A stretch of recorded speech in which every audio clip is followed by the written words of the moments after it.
Vance and for a great job, and also our Secretary of State, Marco Rubio, has done a fantastic job. So Rwanda, a long-term war with the Congo, a very bloody war. They're all bloody, but this was a really bloody one. Is going to be making peace with Congo, and they can get on to making trade deals with the United States and other places and have a much more normal form of life. We're very honored by that. As you know, we did a very great job with India and Pakistan, and we had India in. It looks like we're going to be making a trade deal with India. And we had Pakistan in. It looks like we're going to be making a trade deal with Pakistan. And it's a beautiful thing to watch. Serbia, Kosovo, likewise, they've been fighting for years. And as you know, we brought that one to a conclusion. And now we have a couple of big ones. We have Russia, Ukraine, which is making a little bit of progress. And we have Israel, and nobody really knows what that one is all about. We're going to find out pretty soon, I guess. Mr. President, the Iranian foreign minister this afternoon said if the U.S. is serious about negotiations, that you would call up Israel and request that they stop their airstrikes. Will you make that request? Well, I think it's very hard to make that request right now. If somebody's winning, it's a little bit harder to do than if somebody's losing. But we're ready, willing, and able, and we've been speaking to Iran, and we'll see what happens. We'll see what happens. What was the thought process behind 2-week timetable? Just a time to see whether or not people come to their senses. So did the Europeans help at all in talking with the Iranians? No, they didn't help. No. Iran doesn't want to speak to Europe. They want to speak to us. Europe is not going to be able to help in this one. 20 years ago, you were skeptical of a Republican administration that attacked a Middle East country on the idea of questionable intelligence of weapons of mass destruction. How is this moment different with Iran? Well, there were no weapons of mass destruction. I never thought there were. And that was somewhat pre-nuclear. You know, there was a nuclear age, but nothing like it is today. And it looked like I'm right about the material that they've gathered already. It's a tremendous amount of material. And I think within a matter of weeks, or certainly within a matter of months, they were going to be able to have a nuclear weapon. We can't let that happen. I was very much opposed to Iraq. I said it loud and clear, but I was a civilian, but I guess I got a lot of publicity. But I was very much opposed to the Iraq war. And I actually did say, don't go in, don't go in, don't go in. But I said, if you're going to go in, keep the oil. But they didn't do that. What intelligence do you have that Iran is building a nuclear weapon? Your intelligence community has said they have no evidence that they are at this point. Well, then my intelligence community is wrong. Who in the intelligence community said that? Your Director of National Intelligence, Tulsi Gabbard. She's wrong. Mr. President, are the Chinese in any way helping Iran at this moment? Clearing reports of serious planes landing in Iran from China? They say that they're there to take people out, but I can't tell you about that. I get along very well with China, get along very well with President Xi. I like him, he likes me. We have a very good relationship. We'll see what happens. I can't imagine them getting involved. Is this a decision that you need to make on Iran, whether to strike militarily? Is this the biggest decision you'll have to make as president? Well, I can't tell you that. I have to see what happens. I can't, really say that. It depends what the decision is. But I wouldn't really be able to tell you that now. I'll tell you in about a year from now, maybe 5 years or 10 years from now. You never know about decisions. You never really know. Sir, would you support a ceasefire while the negotiations happen? I might, depending on the circumstances. Would you? It's very hard to stop. I will say this. It's very hard to stop when you look at it. Israel's doing well in terms of war. And I think you would say that Iran is doing less well. It's a little bit hard to get somebody to stop. Sir, Liam Cosgrove was here. Former Congressman Matt Gaetz threw out an interesting idea suggesting that if you were to broker a deal where nuclear inspectors go into both Israel and Iran, that you could win a Nobel Peace Prize, and they might even rename it the Trump Peace Prize. Did you hear those? What do you think of that? Well, they should give me the Nobel Prize for Rwanda, and if you look, the Congo, or you could say Serbia, Kosovo, you could say a lot of them. You could say, the big one is India and Pakistan. I should have gotten it 4 or 5 times. I should get it for the I would think the Abraham Accords would be a good one too. But what do you They think of won't that give me a idea? Nobel Peace Prize because they only give it to liberals. Would you support Iran being able to have nuclear, or would you support Iran being able to have civilian nuclear energy capabilities up to 3.76%? You know, they're sitting on the top of one of the largest piles of oil in the world. I just don't know why they need that for civilian work. You know, it's one thing for certain countries to say, hey, I want to have a certain amount where I can go nuclear a little bit because we need it for electricity, we need it for air conditioners, etc.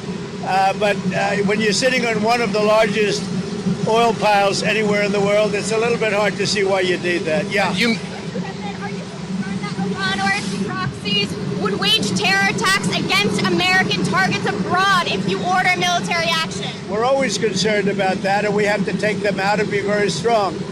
You're even in danger talking to me right now. Do you know that? You are in danger talking to me right now.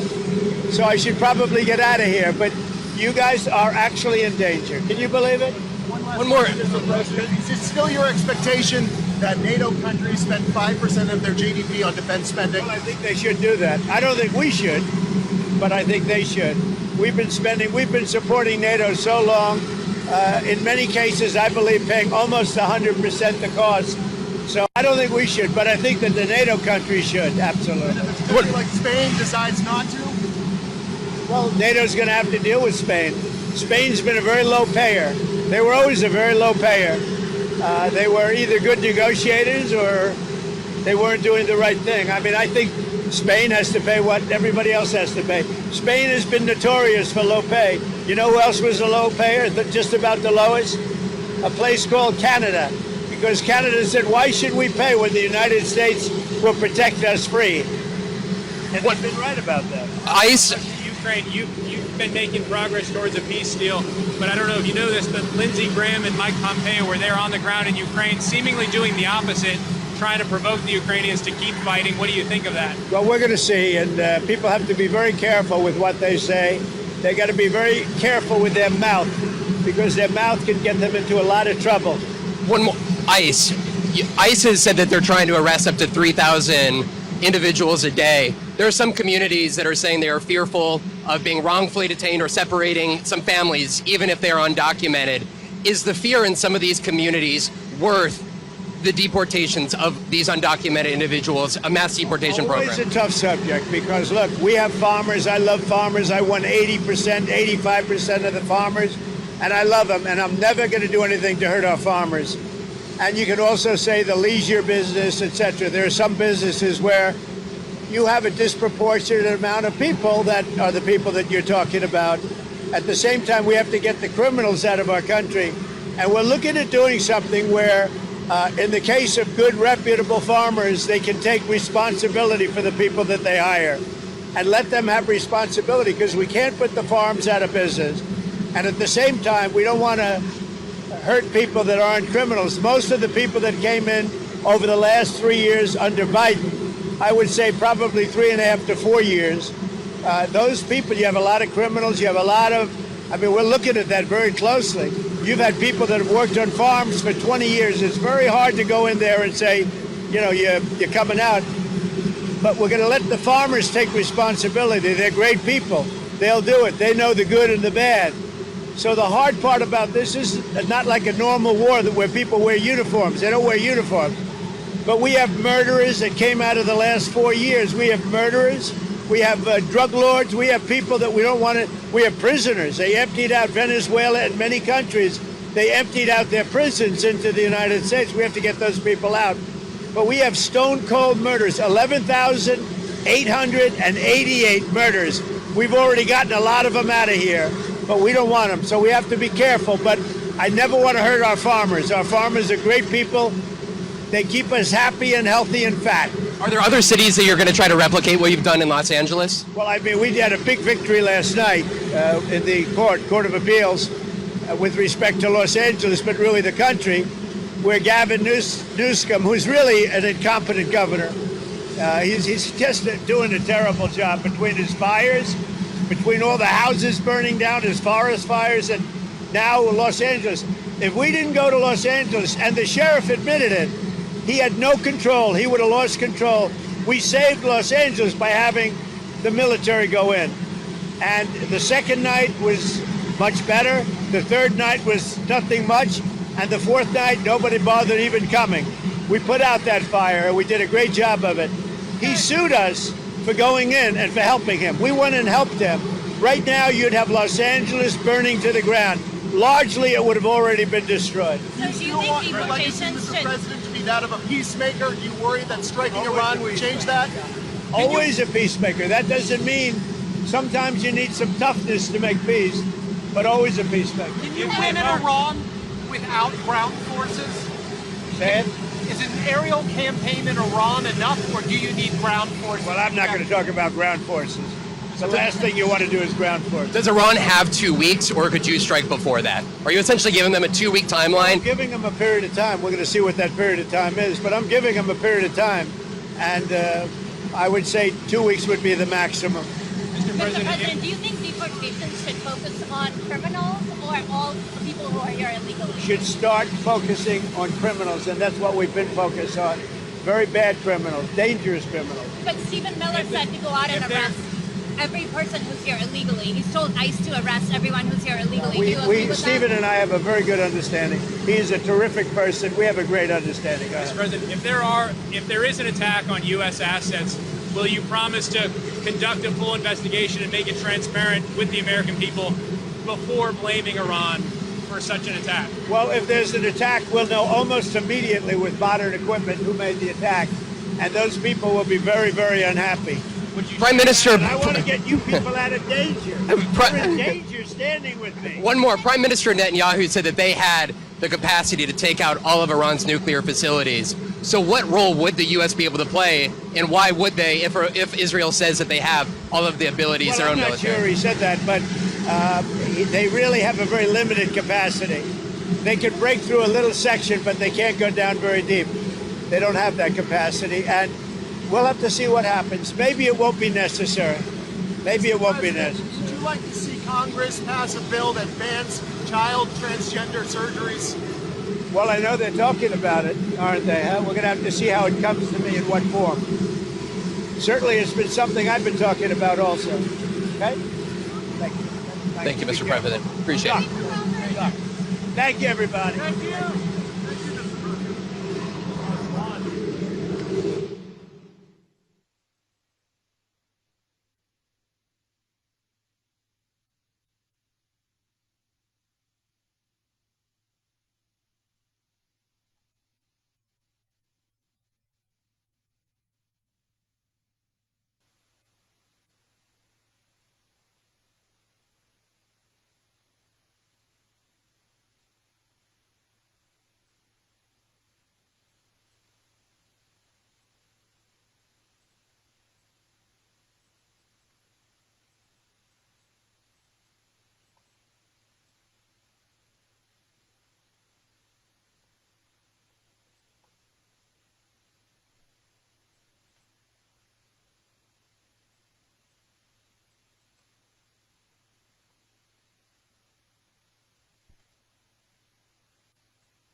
that rat phrase is lifted. Good way of working your mouth.